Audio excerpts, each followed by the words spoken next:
Olá, boa tarde, queridos. Estamos aqui no nosso podcast Verbar, onde nós vamos falar mais uma vez sobre um assunto que a gente crê que possa trazer instrução, entendimento, conhecimento, para que todos nós possamos viver em plenitude aquilo que Deus deseja para a nossa vida.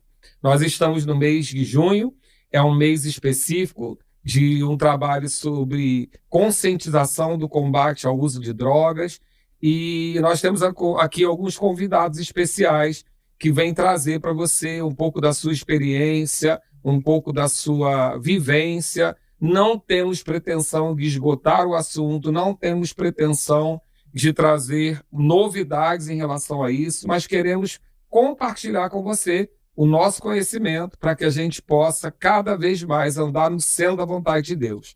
Eu vou deixar cada um se apresentar aqui, pode começar, para que a gente possa, o público possa nos conhecer. Boa tarde a todos, eu me chamo Marcos Rodrigues, eu sou terapeuta de perícia química e conselheiro na área, também acadêmico de psicologia. E os meus estudos e a minha experiência nesses últimos anos apontam para, principalmente, desmistificar o que é o tratamento daquilo que muitas das vezes cria-se obstáculos e dificuldades no que tange a separar o que é o tratamento psicológico, terapêutico, espiritual e poder ajudar, com ferramentas, o enfrentamento de tudo que gira em torno da dependência química. Amém. Glória a Deus. Márcio? Boa tarde a todos, meu nome é Márcio Camargo, eu também estou me formando em terapeuta em dependência química, estou estagiando na clínica onde eu estou aprendendo muito e faço alguns trabalhos em centro de recuperação, que é chamado de centro terapêutico, e alguns outros lugares onde eu encontro pessoas, familiares necessitando de ajuda, eu procuro estar disponível para ajudar. Prazer estar aqui com vocês. Verônica. Boa tarde a todos, eu sou a Verônica.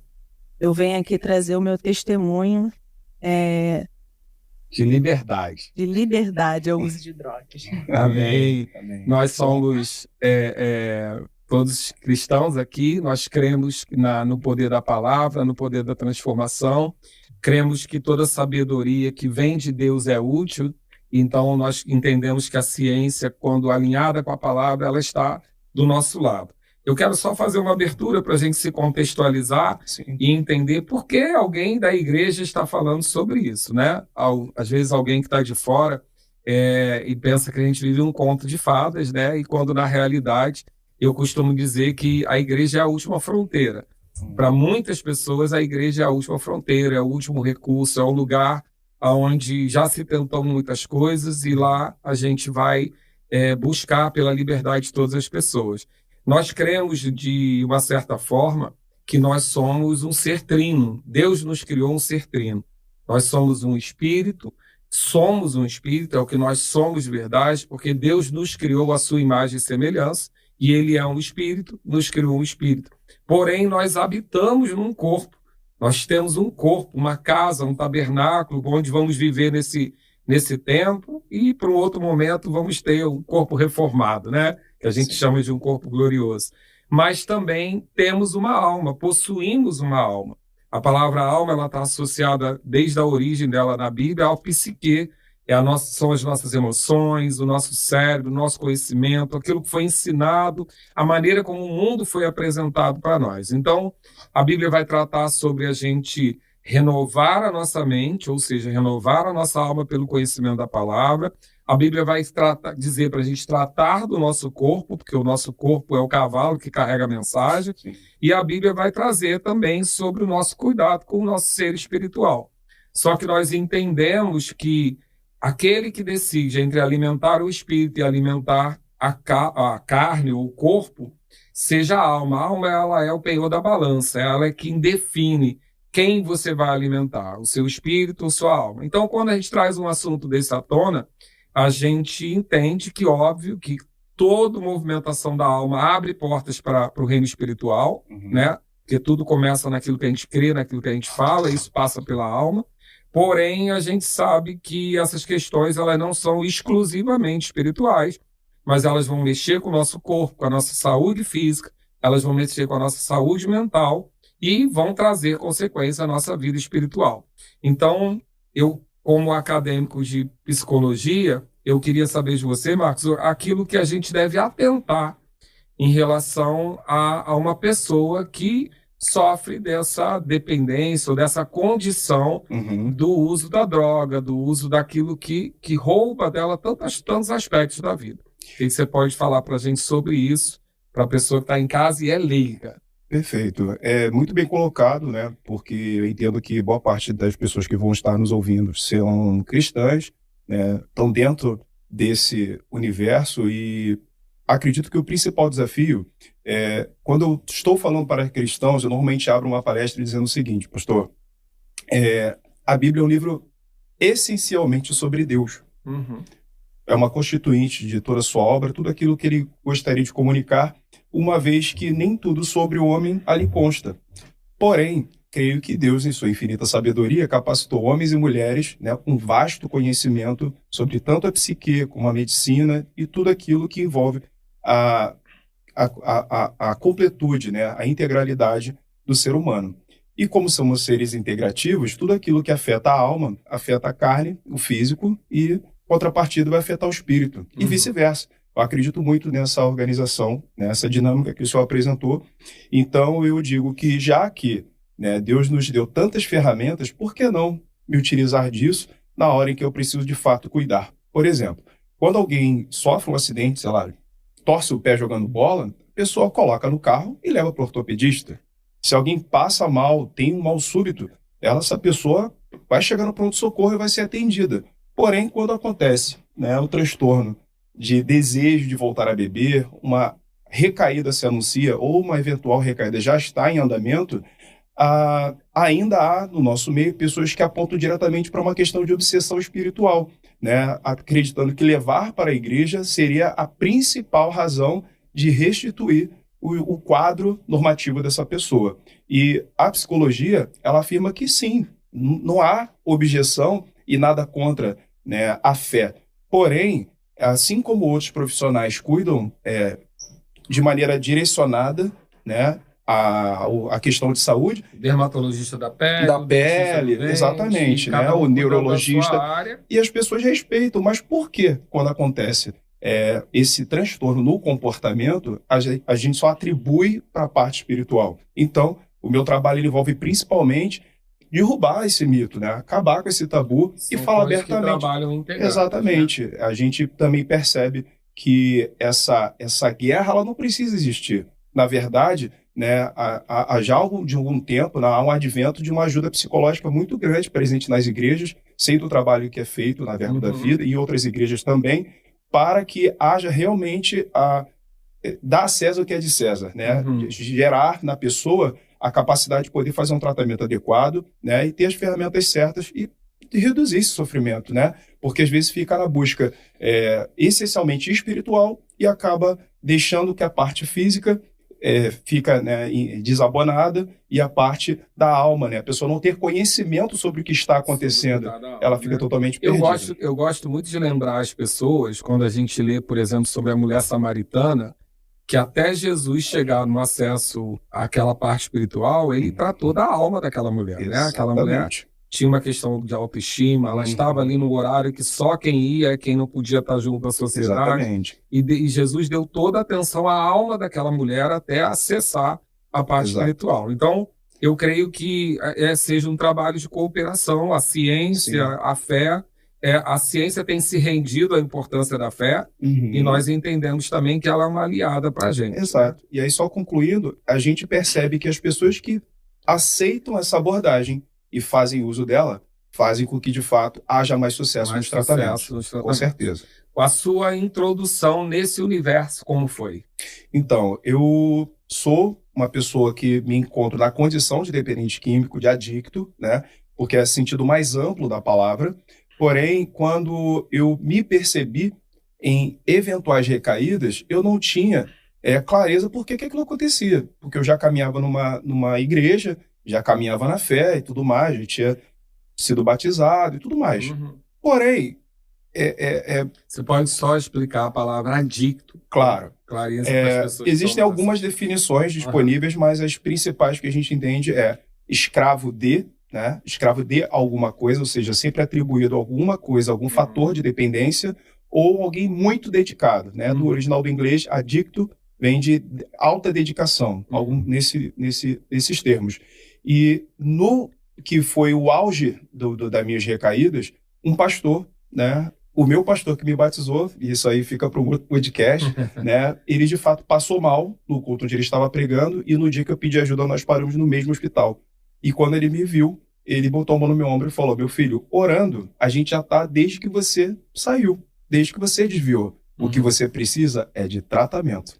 E esse foi o maior divisor de águas dali em diante. Somado, né? As duas coisas. Exatamente. Né? E aí a minha recuperação começou a acontecer. Eu cuido de algumas pessoas que vêm do caminho inverso. Estão no tratamento médico e o médico diz, olha, você precisa associar a fé a isso. Exatamente. Então eu creio que seja um trabalho em conjunto. Perfeito. Realmente. E ali eu fiz a primeira formação como terapeuta, em 2014. Isso foi mais ou menos em 2010, esse evento que eu citei. E ali em diante eu venho estudando sistematicamente e experimentando a recuperação. Então hoje eu já estou há mais de 12 anos. Antes de entrar na parte terapêutica, na sua vida pessoal, você está quanto tempo sem uso de 12 anos, 7 meses e 20 dias. 20 dias. Então é contado dessa forma. Dessa forma. A gente cada considera dia uma vitória. Cada dia é um milagre. Né? Um dia limpo é um milagre. Então é uma forma de valorizar, né? Porque a gente também compreende. Isso na terapia a gente aprende, né? E aprende também com a fé. Aquilo que não é valorizado a gente perde. Então é forma de dizer que essa é uma das coisas mais importantes que eu faço pela minha vida. Para uma pessoa leiga que está em casa e que tem o desejo de ser liberto. E aí, muitas vezes, quando a gente ouve essa fala, eu entendo, mas eu quero me prevenir para esse pensamento. Certo. Quando eu falo, eu estou há 20 dias... uma pessoa leiga pode entender assim, não, então é uma coisa que nunca mais eu vou ter uma vida normal, vou viver me controlando. Não me passa isso, porque eu vejo que a sua vida tem prosperado em outras áreas, sim. Mas, ao mesmo tempo, você não desconsidera a condição de maneira nenhuma. Para que não vá brincar com o perigo, né? Então me responde, se eu disser para você que você, no caso, nessa condição, precisa ficar o resto da vida sem usar, ou disser para você, não usa hoje, volta amanhã. O que fica mais leve? Fica mais leve. Entendeu? Então, o próprio Jesus falava, basta cada dia seu mal. Né? A gente não pode acrescentar nada até o dia de amanhã, um côvado. Então, assim, quando eu compreendo isso, eu compreendo uma chave muito poderosa, né? Exatamente. Se ocupa com hoje. Amanhã... Mas também não quer dizer que eu vivo à beira do precipício. Não, de maneira nenhuma. Na verdade, eu proporciono um amanhã melhor, tendo todo o cuidado de fazer o melhor que eu posso no dia de hoje. Pronto. É isso. Respondida a pergunta, então vamos lá para a sua parte terapêutica. Hoje você faz o que nesse seu trabalho terapêutico? Então, eu hoje, uma vez que eu formei, trabalhei 1 ano numa clínica psiquiátrica junto a uma equipe médica multidisciplinar. Então, toda a parte de psicopatologia, atendimento de transtornos mentais e de personalidade, junto com a parte de adicções. Então, de tudo que a gente já conhece, né, desse universo, ainda tem uma coisa adicionada nas adicções que está muito em alta, que é o jogo patológico. Que é alguma coisa que está sendo pouco dita, jogo patológico. Como é isso? Ou jogo compulsivo. De acordo com essas novas tendências de bets, né, casas de apostas virtuais ou cassinos virtuais, ficou evidente cada vez mais uma maior procura, porque as pessoas estão contraindo dívidas altíssimas e fazendo com que, diante da cobrança ou da família, ou até mesmo, né, de pessoas, instituições, enfim, né, que vão cobrar, né, de todo tipo, de toda forma, essas pessoas desesperadas tentam contra a própria vida.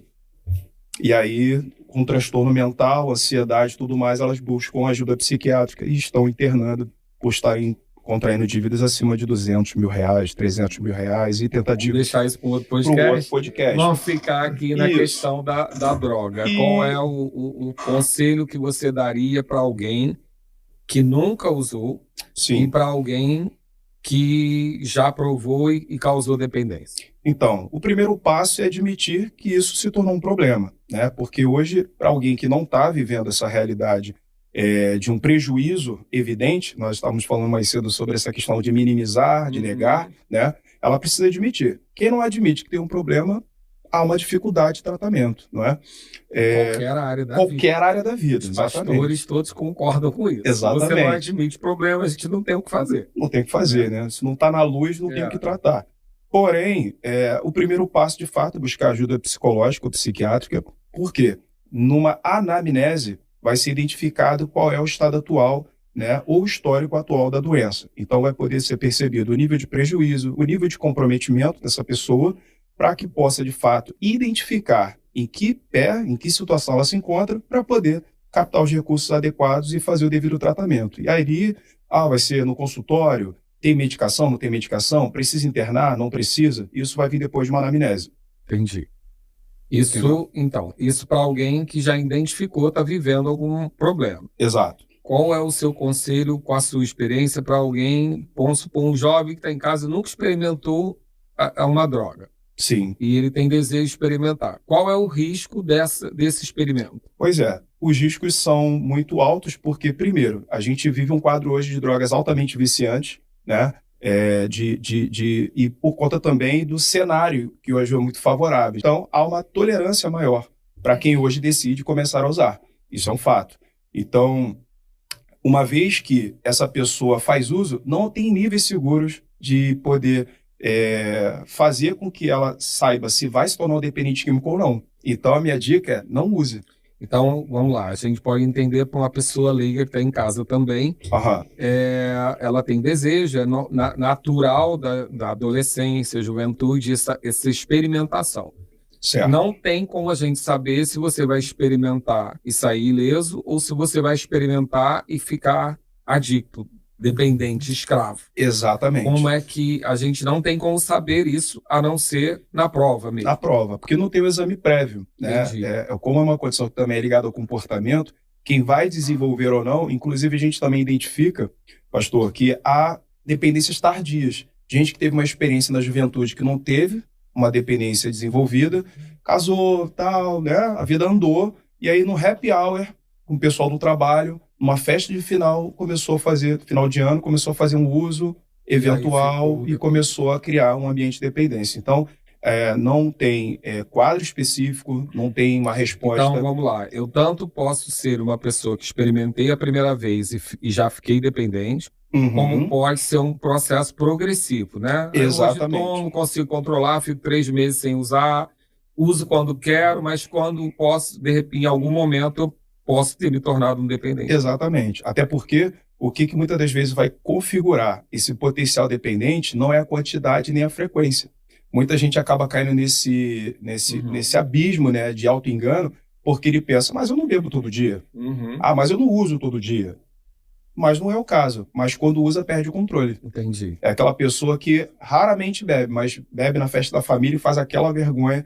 Então, ela não é ali, de fato, configurada um dependente, como eu disse, precisa fazer uma anamnese, mas pelo comportamento, você percebe que ele tem uma facilidade ao descontrole. Então, é nesses episódios que a gente fala para essa pessoa, cara, toma cuidado, fica longe, né? Tá. Você não pode estar em contato com essa substância. Eu vou voltar para você, mas antes eu vou ouvir o Márcio, já chega, o trabalho dele chega na pessoa que já está confirmada como dependente, né? Você está auxiliando em trabalhos de locais de dependência química, essas pessoas já estão lá, são confirmadas que elas têm essa dependência. E qual é o quadro que você tem visto lá? Assim, a gente ouve dizer que é uma área de um trabalho de muita frustração, né? Porque as pessoas se levantam, caem, Graças a Deus a gente tem bastante testemunhos de pessoas, né? A gente está aqui cercado de testemunhos de pessoas que se levantaram, mas a gente sabe que é um trabalho de perseverança, né? Não tem direito a desistir de ninguém. Qual é a sua experiência? O que você está encontrando lá nesse quadro dessas pessoas que já estão confirmadas como dependentes químicos? Então, nós temos visto realmente muita dificuldade na recuperação. É identificado isso, é muito difícil. Uma vez que a pessoa entra nessa área, dificuldade muito grande para sair. Isso é notório a todos. E eu queria pegar... não entrar, né? Então, pegando um gancho um pouquinho naquilo que o Marco falou, a pessoa quando entra, ela quer experimentar. E o que leva a pessoa a experimentar sempre é algo que está ocorrendo na vida dela, alguma decepção, alguma frustração, que serve como um gatilho, um impulso para ela usar as drogas. Muitas vezes a aceitação social também, porque em determinados meios o uso da droga eleva o status da pessoa, né? Perfeito. É uma sensação de liberdade, uma sensação de se livrar daquele problema, e leva ela ao uso de drogas. Uma vez que ela usou, ela não sabe, é importante a gente falar isso, ela não sabe que aquele uso, primeira vez, segunda vez, ela não sabe que aquilo vai levar ela a uma possível dependência. E como ela não sabe... Sempre acha que tem controle. Ela acha que está tudo bem, ela tem o controle das emoções, ela está usando para tirar onda, para se divertir, para sair daquele problema. E aí entra. Uma vez que entrou, e uma coisa importante, se alguém da família conseguir identificar e buscar ajuda nos primeiros passos, nos primeiros primeiro momento de uso, se alguém da família identificar e buscar ajuda, existe uma possibilidade muito grande de livrá-la desse abismo que são as drogas, né? Porém, se ninguém da família não tiver um olhar clínico para identificar, meu filho, minha mãe, meu pai, meu parente está indo por um caminho de drogas, se ninguém da família conseguir identificar que é um caminho de abismo, se ninguém identificar, ela vai caminhando. E o tempo que passa, a quantidade de uso, ela vai usando cada vez mais, sempre com a ideia e vai se deixando para trás aquele possível gatilho, aquele motivo que levou ela a usar, vai ficando para trás. E aí, precisa mais do gatilho. Mas ele está ali, ele existe. E aí a família ou qualquer outra pessoa não olhou para aquilo, só vai olhar então para o uso das drogas, para o caminho que ela está atual. E com o passar do tempo, a dependência vem aumentando e tomando conta da vida da pessoa. Deixa eu ver se eu entendi. Quando eu vou lidar com essa pessoa, eu preciso tratar do uso da dependência, mas também preciso tratar dos gatilhos que levaram ela para esse caminho. É isso? Me corrija se eu estiver errado. Exatamente isso. Por isso que nós, acredito que nós vamos falar sobre isso, a questão de um tratamento multidisciplinar, onde tem vários especialistas para atender a pessoa já fala agora com uma dependência de droga. Esse tratamento multidisciplinar, inclusive, inclui também um pastor essencial na vida de uma pessoa para orar por ela, para tratar a questão espiritual. No caso, para a gente englobar melhor, cuidar da parte espiritual também, da sua fé, né? Para não limitar o pastor. Mas ter o aspecto da fé, o aspecto da vida espiritual é relevante para esse tratamento. É essencial a pessoa ser trabalhada na questão da fé. Por quê? Nas reuniões, e nas clínicas e nos centros terapêuticos também é falado muito sobre isso.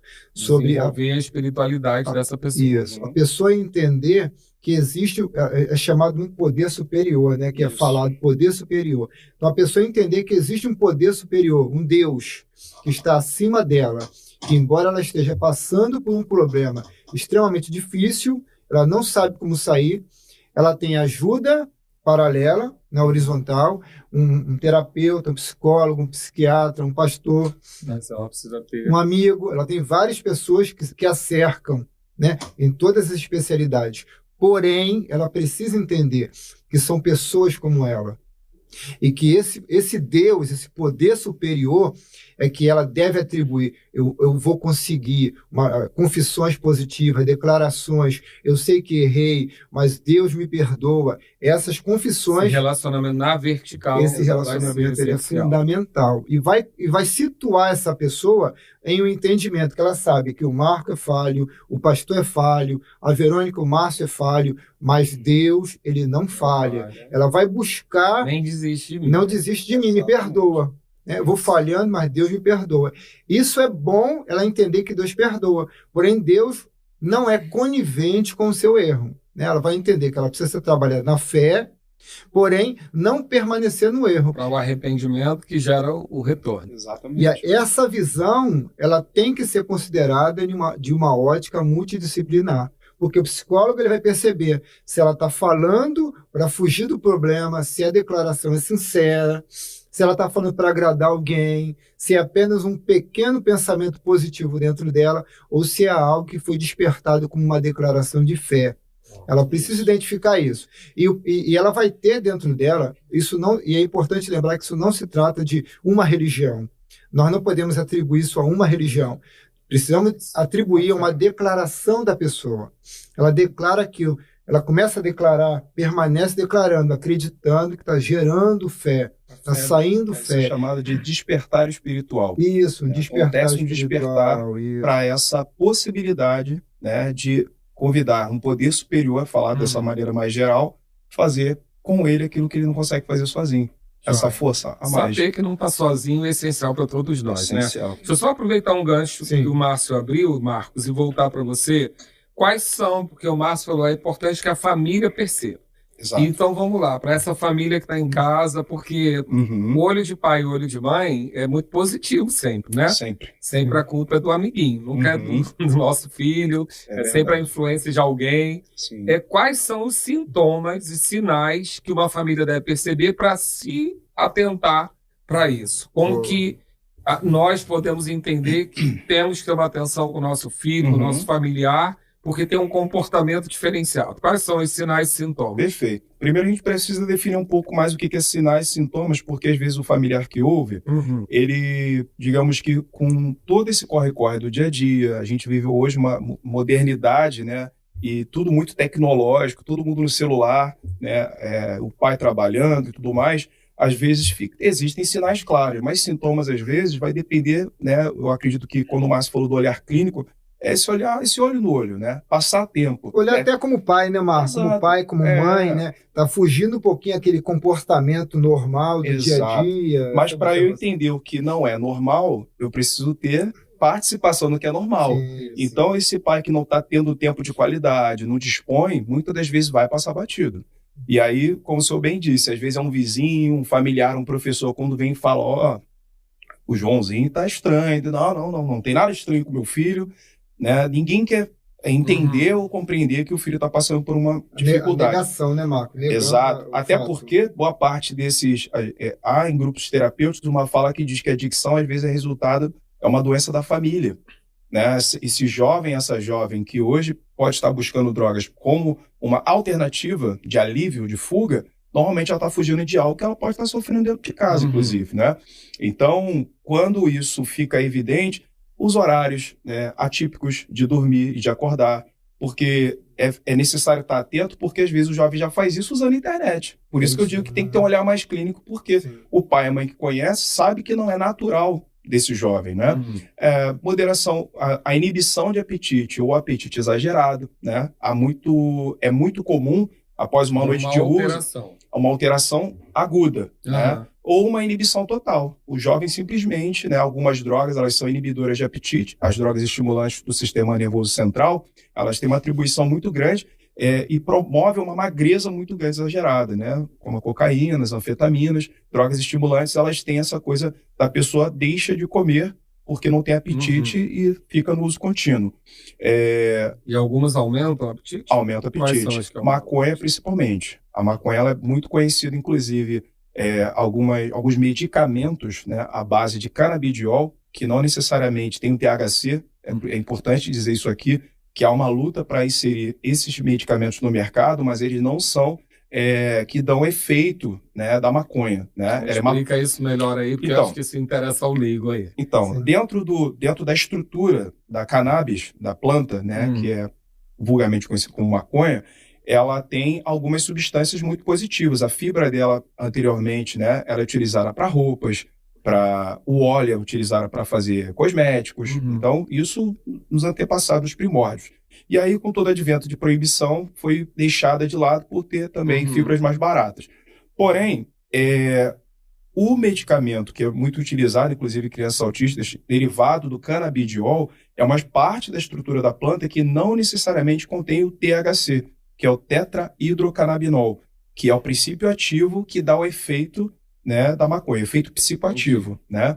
Esse relaxamento... A parte alucinógena. A parte alucinógena, exatamente. Tetrahidrocannabinol, THC.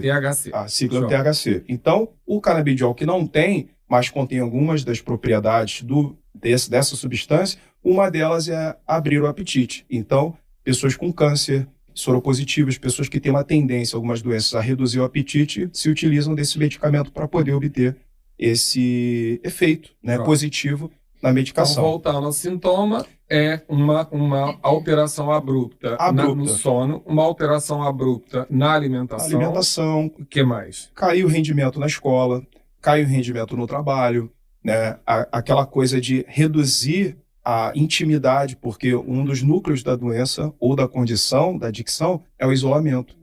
O isolamento emocional. A pessoa está cercada, tem uma família que já tem essa intimidade e aí não tem mais contato, não diz que horas que chega, não diz a hora que sai. Hoje em dia, a gente vai lidar com a questão da tecnologia, que a gente até prega bastante contrário a isso, mas é comum o jovem vir à noite na internet, o jovem está trancado no quarto da internet, essa vida que não deixa de ser uma escravidão à tecnologia, também né?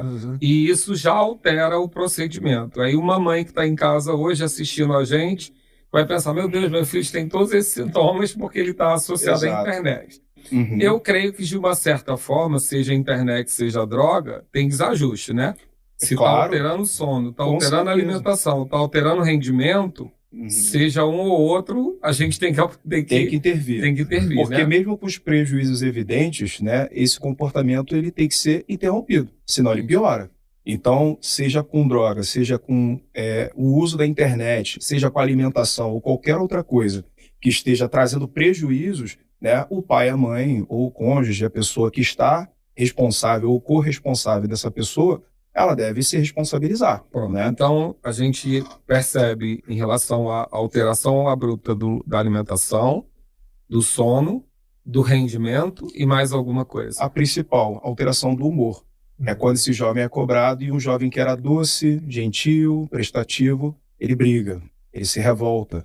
Né? Ele sai de casa, ele bate porta, ele responde. Entendi. Mas por quê? Não é? Por que essa alteração tão grande? Então a gente vai ter várias alterações. E não há nuances. Às vezes é um impulso mesmo de raiva, porque às vezes a gente chama tecnicamente de mecanismo de defesa da doença. Tudo aquilo que se opõe, oferece risco para interrupção do uso, eu protejo. Entendi. Né? Se você se apresenta como alguém que quer fazer com que eu interrompa, ou vai ficar evidente, eu sei que o senhor, como meu pai, vai impedir, vai me tirar aquilo, você virou meu inimigo. Entendi. Imediatamente. Então o mecanismo de defesa... Exatamente. Então, esses são os principais, né? Existem muitos outros, mas acho que ficam mais evidentes, sinais mais claros. Percebi eu os sintomas com o familiar, qual a minha primeira iniciativa? Primeira iniciativa, fazer um agendamento e marcar. Né? Vai depender do tipo de suporte que a pessoa tem. Tem um plano de saúde, liga o psicólogo ou psiquiatra, né? Porque às vezes existe também uma comorbidade possível que talvez já algum transtorno psiquiátrico que pode desenvolver a dependência ou a dependência já está desenvolvendo um problema psiquiátrico. Entendi. Há essas duas questões. Então, esses profissionais vão ser os principais a identificarem. Exato. Eu, como terapeuta, recebo no consultório, identifiquei, o familiar tem recursos, encaminho para o psicólogo psiquiatra. Entendi. Porque eu não tenho condição de trabalhar somente na esfera terapêutica. Entendi. Não tendo recurso? Não tendo recurso, se utiliza dos serviços públicos, por exemplo, o CAPS, né, que é o Centro de Apoio Psicossocial. O SUS encaminha. O SUS encaminha, e aí tem CAPS que faz atendimentos específicos com dependentes químicos e alcoólatras, tá? Com apoio psicológico, psiquiátrico. Os grupos de mútua ajuda, Narcóticos Anônimos, Alcoólicos Anônimos, né? Uma linha de ajuda, no final a gente pode divulgar, ou colocar depois para quem está nos assistindo, que são grupos de uso público, né? Eles são grupos, irmandades públicas que estão no mundo todo, em mais de 300 países, quase no mundo todo praticamente. Trabalhos de sucesso. Isso, dependendo da região da pessoa, tem pelo menos 10 grupos próximos aonde ela pode levar esse possível dependente que já identificou que está tendo problemas e lá nas reuniões tem informações mais aprofundadas.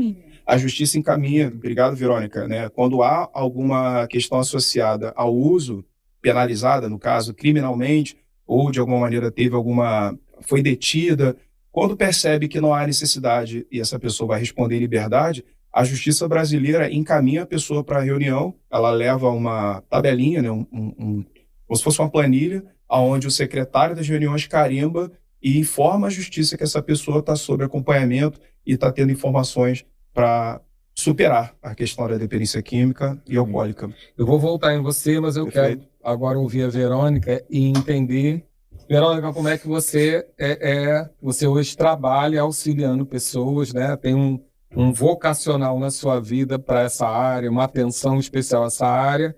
Por que que você chegou nessa área? Eu cheguei nessa área, primeiramente, para me ajudar, né?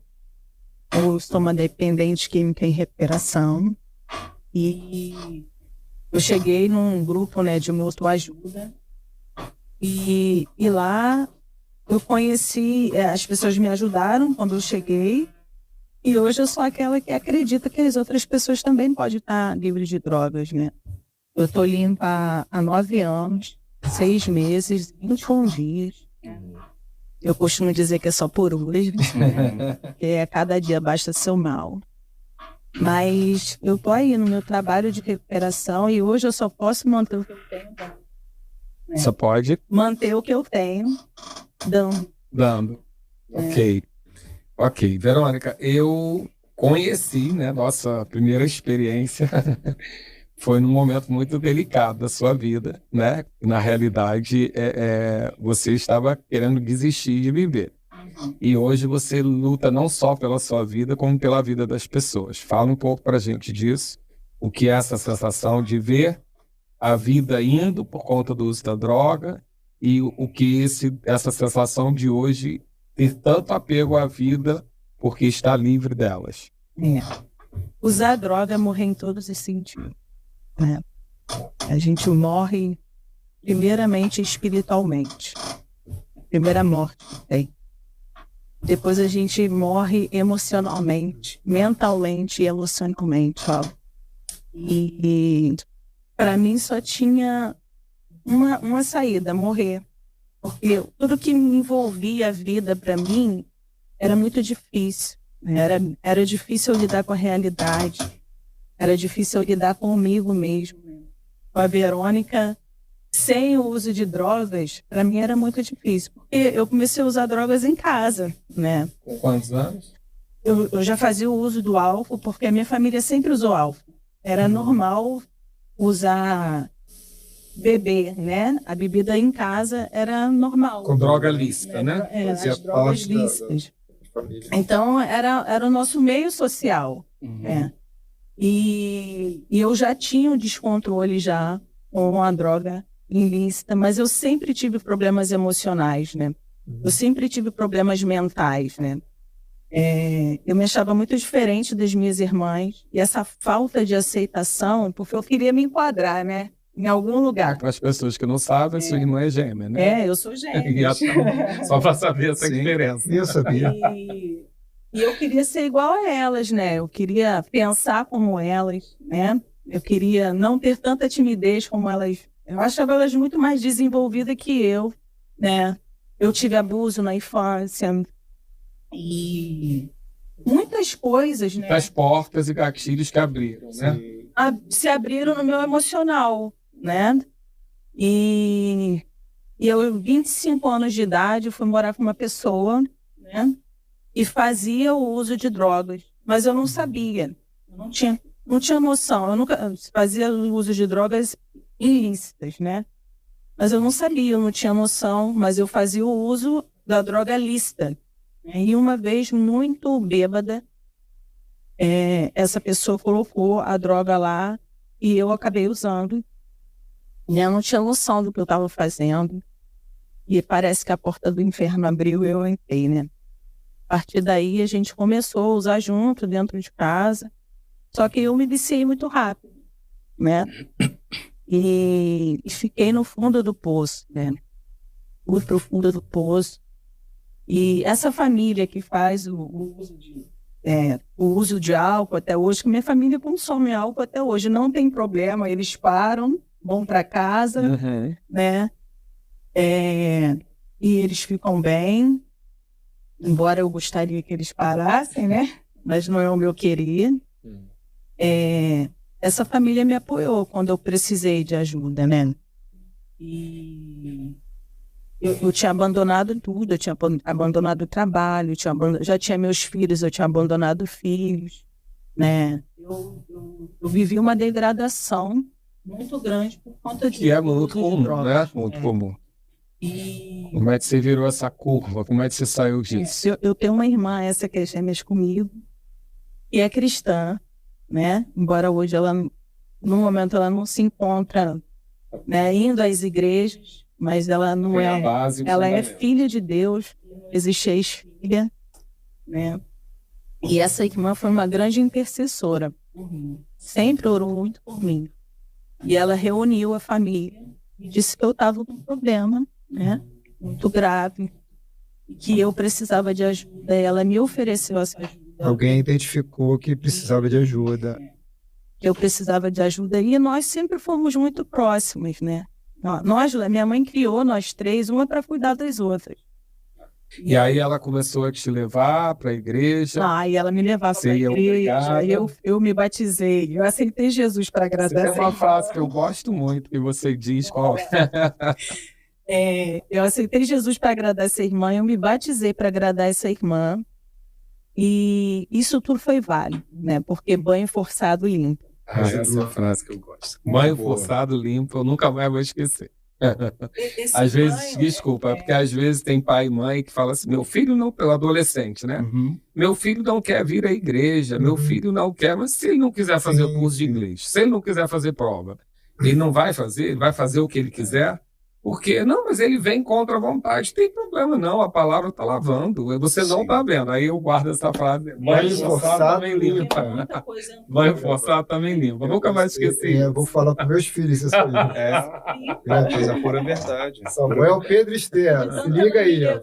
De tanto ela me levar, né? Eu foram criado porque eu tinha Deus como inimigo. A palavra tem poder, né? Tudo de ruim que aconteceu comigo, eu achava que era Deus. Sim, Deus que as pessoas apresentam, né? Deus. Exato. E essa consciência, né, que ela estava me trazendo de que Deus era bom, que Ele poderia me ajudar, né? Ele poderia fazer algo por mim, né? Ela estava me dando uma esperança, na verdade, me mostrando um caminho. E aí, de tanto ela fazer isso, eu comecei a trabalhar com ela bem capacitada, né? Eu comecei, ela abriu um salão, né? E ela me convidou para trabalhar com ela porque eu estava impossibilitada de trabalho. E lá nesse salão era oração, né? A minha irmã foi o meu maior exemplo de mulher de Deus, né? Amém. Eu via a minha irmã como uma mulher de Deus, porque tudo que eu via acontecer naquele salão, cura acontecendo, pessoas aceitando Jesus. E quando foi o start que fez você falar assim, eu vou sair disso? Então, aí um dia eu morava em Vargem Grande, eu fui para essa casa em Vargem Grande, eu já estava cansada daquela vida, eu estava sozinha, já estava sem, né, a guarda dos meus filhos, porque os meus filhos não podiam estar comigo, porque eu me tornei uma pessoa completamente irresponsável. Os seus prejuízos do uso de droga, né? Mas isso me doía, eu só não sabia como Como voltar. sair? Eu perdi, eu dizia para Miriam, né? Miriam, eu tô oca por dentro. Eu não tinha sentimento mais. E pelos meus filhos eu fui me recuperar. A minha irmã eu fui me recuperar. Porque por mim mesmo eu achava que eu ia me Deus da droga. Eu não tinha... Era algo muito forte dentro. Então sua motivação foi por causa dos seus filhos, recuperar sua vida, sua família. Mas que momento exato pra gente... Que momento exato que deu uma virada de chave? Então, eu fui para esse lugar, eu fiz uma oração a Deus, falei, Deus, se você existe mesmo, eu troco tudo isso aqui, que eram as drogas, né, por uma vida de santidade contigo. Mas eu não sabia nem o que era santidade. Tá bom.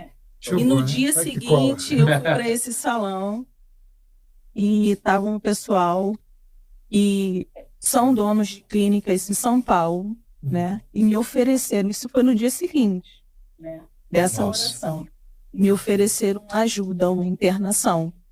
Eu fui para um lugar chamado Recanto da Paz, né? Éramos 40 mulheres, todas elas usuárias de drogas. Centro de recuperação. Uma clínica compulsória involuntária que eu aceitei. Né? E lá começou um processo na minha vida de recuperação, né? Um processo que foi muito válido, Eu agradeço. Então, era associado essa parte do que foi lá de acompanhamento terapêutico da clínica, junto com a sua cobertura espiritual também, a sua introdução nisso. Então, Deus usando as ferramentas do temperamento para tirar você de lá. Sim, porque é um Foi processo. o que você pediu, né? E a forma, porque às vezes a gente diz que a pessoa está escolhendo a embalagem daquilo que Deus quer te entregar. Eu precisei me submeter a muita coisa. Né? Inclusive a internação. Sim, a estar aqui hoje é uma submissão. Mas inclusive a internação, porque foram 7 meses. Eu ia ficar 6, ia sair. Não foi simples, não foi fácil, tem vontade de desistir várias vezes, mas está aqui hoje. Né, quando o senhor me conheceu, naquela condição, eu já estava limpa há 2 anos. Né? Mas eu não tinha tratado as questões emocionais. Eu não tinha tratado... As raízes e os gatilhos que você falou. Exato. As questões mentais. Tratou só do uso da droga, mas não tratou da causa. Em parar de usar. Eu estou limpa hoje, é o suficiente. Pronto. Exato. Eu acho que isso já é uma grande mensagem que hoje aqui a gente já deixa um alerta. Que na realidade a gente precisa... vai ter sempre um trabalho paralelo. Eu acho que em tudo na vida, né? Eu sou pastor e eu não trato só do casamento, da pessoa que não está indo bem, mas eu tenho que tratar com a causa daquilo. Exato. A gente não trata só a criança que não está indo bem na escola, a gente tem que tratar a causa daquilo. Exato. Então, no uso de droga, a gente tem que ter esse acompanhamento paralelo para o abandono dela, mas também para descobrir o gatilho, a causa. Porque, na verdade, é um processo. Pensa que parar de usar, perder o desejo de usar e encontrar uma nova maneira de viver. 3 etapas. Por quê? A gente entende o que a Verônica acabou de descrever é o seguinte: eu só estava limpa. O que já é, maravilhoso. Mas não é suficiente para poder permanecer limpa. Tem que haver uma reformulação de vida. Tem que haver uma conversão. Tem que haver, de fato, uma recuperação. Um propósito, né, Marcos? Exato. Tem que ter um propósito. Eu sempre esclareço, porque quando falo assim, reformulação, gente, é dar um novo formato, uma nova forma, uma nova origem. Né? Eu até brinco dizendo, né? Cristo não morreu pela gente para ficar um pouquinho melhor. Não, é para quebrar e fazer de novo. Né?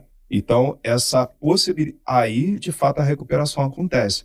Porque, como ela disse, tratar as questões da alma, os gatilhos, porque a gente fala de natureza exata. Né? Porque, de fato, cada um vai ter a sua. E, nesse processo, eu sempre digo o seguinte: primeiro toma logo banho e limpa. Depois, lá na frente, a gente... análise, terapia, vamos descobrir, entendeu? Discipular. Exatamente, porque aí é uma questão já é mais secundária. Mas quando eu, de fato, interrompo, né, se eu pudesse deixar mais um recado, os 4 principais fatores a serem evitados é a primeira dose a qualquer custo, pessoas, lugares e comportamentos. A recuperação foi possível para ela porque ela, mesmo no desejo, ainda não estando firme, ela já mudou o ambiente. Então, né? Porque assim, mas vai para a igreja, vai. O cenário é muito mais favorável para uma melhora, uma conversão, do que se ele permanecer com os amiguinhos, a família na igreja, lugares e hábitos. Que seriam pessoas, lugares e hábitos da ativa. Ou seja, pessoas, lugares, hábitos e comportamentos que podem te conectar novamente ao uso. Entendi. Então, uma pessoa que não parou de frequentar o bar, parou de frequentar a casa daqueles velhos amigos, as esquinas, enfim... E às vezes, como ela disse, né, o ambiente ativo é a própria casa. Então, existem pessoas que às vezes vão se mudar, vão morar com uma avó, né, com um tio, às vezes numa comunidade terapêutica, e passar alguns meses mesmo para poder reconfigurar essa rotina. A gente costuma dizer, né, no nosso fundamento cristão, a gente vai chamar de influência e associação, influência e inspiração. Associação são a quem você se associa, a quem você gasta tempo, né? Essa pessoa, esse lugar, esse livro, essa música, essa associação vai te trazer uma influência. E essa influência, depois que ela entra em você, ela inspira o seu comportamento. Boa. Então, quando a gente pensa em associação, gera influência, influência gera inspiração. Né? Aquilo que eu me associo entra dentro de mim, e aquilo que entra dentro de mim vai justificar o que sai. Exatamente. Então, o que eu preciso cuidar, primeiro lugar da minha associação, que aí a gente vai envolver o ambiente, porque o ambiente determina as nossas decisões. Perfeito. Né? Não tem jeito, você está num lugar, você está na estação e você joga lixo no chão. Você entra no metrô limpo, você joga na lixeira. né? Porque o ambiente determina muita coisa no nosso comportamento. Associação não tem como a gente querer sair de um hábito com pessoas que têm o hábito. Exato. Então, não tem como fazer dieta com o dono da pizzaria. Não dá para ter essa associação. Exato. Pode ser lindo, maravilhoso, meu melhor amigo, mas bom? é tchau de longe, porque não dá para associar. Tô atrasado. Né? Tô sempre atrasado. Então, ambiente, associação, tudo isso é fundamental, porque às vezes a pessoa pensa que ela pode se resolver sozinha por dentro, mas na realidade isso tudo vai determinar também o comportamento dela. Exato, e o fator espiritual nessa hora vai contar muito, sabe por quê? Porque a gente entendendo que é uma questão comportamental, às vezes, essa pessoa que está tentando entrar em recuperação, ela dá um pulinho na festa, no bar, e não bebe. Um dia. Mas vai com aquela influência para casa e aquilo vai maturando, porque a gente entende... Na hora da pressão, normalmente. Exato. A recaída, ela nunca é acidental. Ela é construída. Entendi. Ela é um retorno a pensamentos, sentimentos e emoções. Nada na vida é acidental, né? Exato. A gente é uma consequência. Porque a pessoa tem essa impressão. A gente gosta do de repente, né? Nem o de repente de Deus é de repente. Na verdade, a gente construiu algo para chegar lá. Mas a impressão que esse adicto, né, esse dependente, ele tem, como ele não tem autoconhecimento e gestão das suas emoções, quando eu vi, eu bebi. Mas também colocou aqui na mesa, ele sempre está associando ao externo. Porque ele não consegue ter uma leitura, uma consciência corporal. Assumir a responsabilidade. A cognição dele está comprometida. Vou pegar a sua deixa aí de quando eu vi, podcast é assim, a gente já está concluindo, e eu preciso que você dê agora, você tem agora aí uns 3 minutinhos para dizer agora, deixar um recado para as famílias, para quem está nos assistindo, aquilo que eu posso fazer para não entrar, e aquilo para alguém que já entrou, como sair. Óbvio que você... Fala para a câmera, fala para a câmera. Para quem você quiser. Fala para o senhor mesmo. Então, assim, primeiro ponto... Para não entrar. Para não entrar. É entender que, quando se fala de dependência, a gente está falando de uma condição que não se conhece a cura, ela é progressiva e ela tem determinação fatal. Então, melhor não arriscar. Melhor não arriscar. As pessoas que a gente tem consciência e percebe que... perseveram nesse caminho, elas acabam no que a gente fala dos 3 Cs: cadeia, clínica ou caixão. Certo. Ou seja, a gente está lidando com algo muito, muito sério. Melhor não experimentar. Melhor não experimentar. Pronto. Então, se a pessoa... não há níveis seguros para consumo de substâncias quando não se tem conhecimento dessa predisposição. Mesmo as lícitas, né? Mesmo as lícitas. Né? Até porque um abismo chama o outro e a probabilidade de um ambiente de tolerância com determinada droga, é muito possível que existam outras drogas no caso dela. Sua família ficou eles ileso, mas você foi, né? Exatamente. A gente costuma dizer isso. Então, o problema é que a galera bebe junto, vai para casa e o adicto, o alcoólico, ele fica lá, não é? Então, para não entrar, não experimentar. E para sair, tantas outras opções. Não é tão simples para sair, não é. Mas a primeira coisa é identificar, porque mediante o estado atual, que vai se saber exatamente quais são os recursos que a gente vai contar. Então, existem pessoas que, quando se descobre, já está em necessidade de uma internação. É como se ela não conseguisse mais funcionar, né? Que a gente fala, porque assim, já não está trabalhando, já está... terapia intensiva, não tem conversa, né? E, às vezes, quando não aceita, dependendo até do caso, se já tiver questões legais e mediante a justiça, a família pode obter um alvará, né, uma autorização para poder obter a internação compulsória. Tá? Isso está previsto na lei. Para sair, o primeiro momento precisa de uma intervenção. Precisa de uma intervenção imediata. Participação da família. Não dá para sair aos pouquinhos. Não dá, porque a família não tem repertório, não tem ferramentas. Então, é bom ter uma conversa?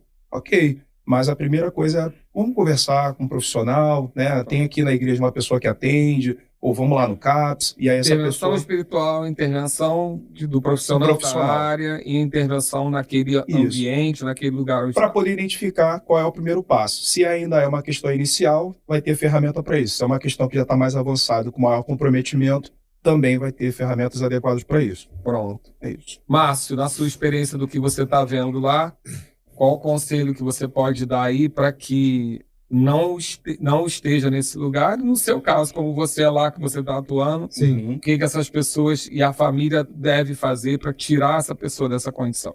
Sim, o meu conselho seria imediatamente buscar ajuda, porque a família ela sofre junto com o usuário Todo mundo precisa de dependente ajuda. químico. E muitas vezes a família sofre mais. Por conta da família estar em um local de observação, pensa-se que aquele é o sofredor, aquele é a vítima. Mas não. Então a família não sabe lidar com isso.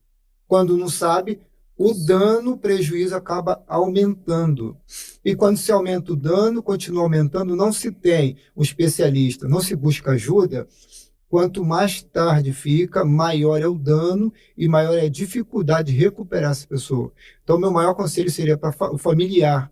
A pessoa que quer ajudar, não vá sozinha, porque ela entra como vítima junto ao usuário. A codependência. E aonde a codependência. são onde, a grosso modo, quais são os locais de ajuda? Não, a pessoa, nós podemos deixar nosso telefone para a pessoa, se quiser ajuda, nos procurar, né, para o Marco, a Verônica e eu também, nos colocamos à disposição. Tá, vamos supor que isso aqui vai chegar em milhares de pessoas do Brasil inteiro. Quais são os pontos de ajuda principais? São clínicas de internação? Vamos indicar, de acordo com a situação da pessoa, um centro terapêutico, uma clínica de recuperação particular, onde eu faço parte. A clínica Jorge Jaber tem feito um trabalho excelente, um profissional top. A gente está falando para o Brasil inteiro. Ama. A gente não pode determinar um lugar só. Fala aí, no geral, o que essas pessoas... Elas devem procurar o quê? Um psicólogo, o SUS, o que psicólogo, um psiquiatra, um centro terapêutico, o SUS, né? Uma clínica da família. Tem que dar o start. Tratar como algo que precisa ser tratado. Isso. Tem que buscar ajuda. E quanto antes, melhor. Menor é o dano que é causado, maior a possibilidade de conseguir uma recuperação para aquela pessoa.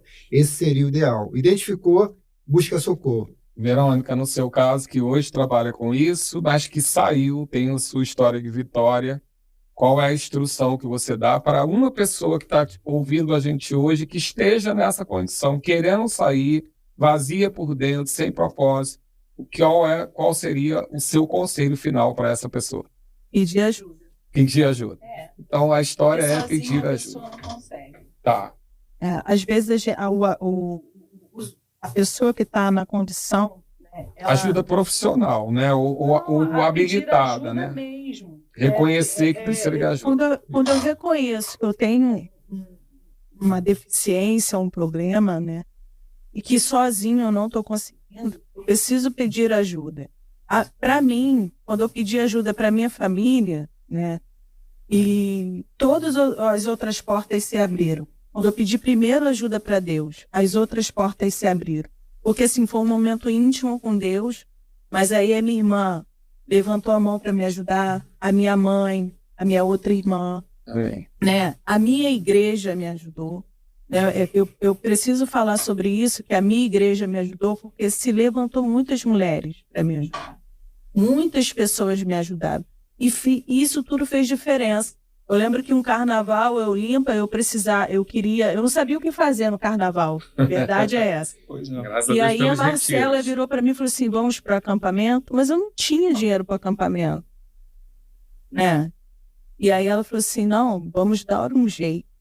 Né? E fez toda a diferença na minha recuperação. Amém. Porque eu cuidei do meu espiritual naquele lugar. Então, quer dizer, as mãos que Deus levantou para me tirar daquele fundo do poço, né? E eu estendi para elas. Por quê? Porque eu pedi ajuda. Você estava determinada a sair daquela vida. Exato. Bom, então a gente pode concluir aqui entendendo que é localizar que eu preciso de ajuda. Sim. Né?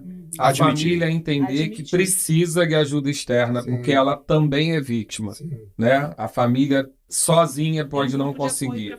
Né? Então, nós temos trabalho de grupo de apoio de família, nós temos trabalho de... Né, eu creio que ainda vai se aperfeiçoar muito, mas valorizar isso. E eu quero deixar um recado para você que talvez não tenha na sua família ninguém vivendo isso, que talvez não tenha nada perto de você, mas se você tem condição de estar auxiliando de alguma maneira esses trabalhos, são trabalhos, na maioria das vezes, voluntários, são trabalhos, na maioria das vezes, que não tem recurso próprio para fazer, e pessoas que, porque viveram, conheceram a dor, estão se colocando à disposição de tirar essas pessoas do lugar de sofrimento. Então, se a gente pode, se a gente tem condição, Muitas vezes a nossa fala é, né, desejar que seja morto, preso, que seja limpo da nossa frente, mas não é isso que vai resolver uma condição, porque a condição tem raiz. Então eu creio que a ajuda, né, que haja mais capacitação para os pastores, porque a gente, quando vai ser chamado para pastor, não faz curso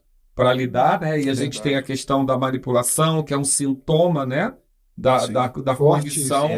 A manipulação não é porque a pessoa, na verdade, ela perde algumas referências, né? Sim. E a manipulação é tradicional, isso faz com que a gente queira desistir. Sim. Mas eu creio aqui, a minha palavra é como pastor, né? Deus não desistiu de nós. É verdade. A gente não merecia a condição, a gente era pecador, a gente ofendeu ele, e ele ofereceu o filho dele em sacrifício para que a gente tivesse a vida restaurada, né? Eu gosto muito da palavra restauração, que a palavra restauração significa devolver ao estado original. Então eu não conserto pessoas, né? Eu restauro, porque eu não, né? Deus restaura, por quê? Sim. Porque o plano original de Deus era que a gente vivesse no Éden, suprido, com saúde, em paz, né? Sem a morte, sem a doença, e daquilo que a gente puder fazer para que essas pessoas tenham restauração. A gente restaura a sociedade também, a gente restaura a condição dos nossos filhos, a gente diminui o número de influenciadores.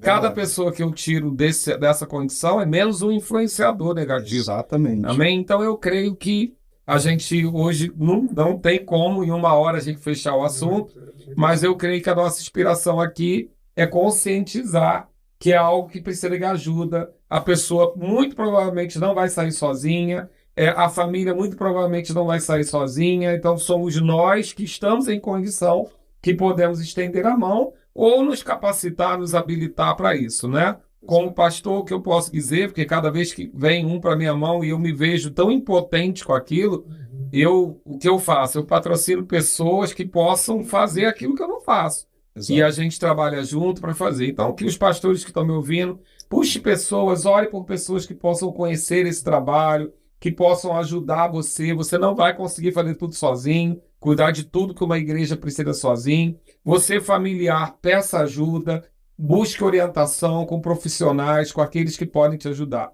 Nós somos um espírito da semelhança de Deus, mas nós temos uma alma, Deus sabe disso, Ele que fez a nossa alma. Nós podemos valorizar a nossa alma, valorizar o nosso corpo, para que a gente tenha uma vida plena. E não é vergonha ninguém pedir ajuda. Faz parte de uma vida em Deus, que a gente coopere um com o outro, cada um na sua fraqueza, cada um na sua debilidade, e crendo no maior de todos, que é o ajudador, que é o Espírito Santo. Tanto Deus sabe que a gente não consegue sozinho, que Ele nos possibilita, através de Cristo Jesus, receber o Espírito Santo, que é o nosso ajudador, e que a Bíblia diz que nos assiste justamente na nossa fraqueza. Então, Ele sabe que nós temos fraqueza, e Ele está pronto a me ajudar, a ajudar você, e a gente junto pode sair disso e tornar essa sociedade melhor. Esse é o nosso Pode Verbar. Nós não temos a pretensão de esgotar um assunto, mas de trazer a você uma inquietude de conhecer mais, porque o conhecimento verdadeiramente liberta.